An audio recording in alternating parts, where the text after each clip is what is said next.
Телефони во училница или не? Додека едни наставници забрануваат во текот на наставата учениците да поседуваат телефони, па учениците ги оставаат или во кутии, или воопшто не ги носат на училиште, таков е примерот во неколку скопски општини, други наставници сметаат дека телефоните се важни за поинтерактивна настава. Не може да кажеме дека им штети во целост, значи сепак имаат некои користи, повргу достапни информации, повеќе интерактивна настава, поинтересна, подинамична за разлика од конвенционалната класична настава. Повеќе информации собираат и некако имаме повеќе диалог на самите часови, затоа што не е сведено на една програма, туку од многу области читаат и така некако успеваме уште поинтересен часот. Мислам да биде поинтересен часот за сите.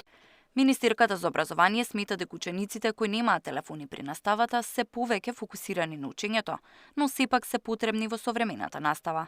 Затоа ќе се прави анализа каков е ефектот од забрана на телефони во училиште, но сепак, Јаневска вели, одлуката треба да ја донесат општините заедно со менаџментот на училиштата. Во ова денешно време може да има и потреба од употреба на такви уреди и при наставата, па од тука наставникот кој е носител на образовната дејност во училницата ќе одлучи дали децата во тој момент ќе ги користат или нема да ги користат телефоните.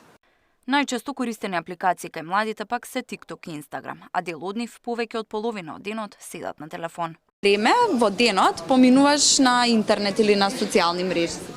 8 час, 9 час. Во викенд помногу. Што најчесто гледаш?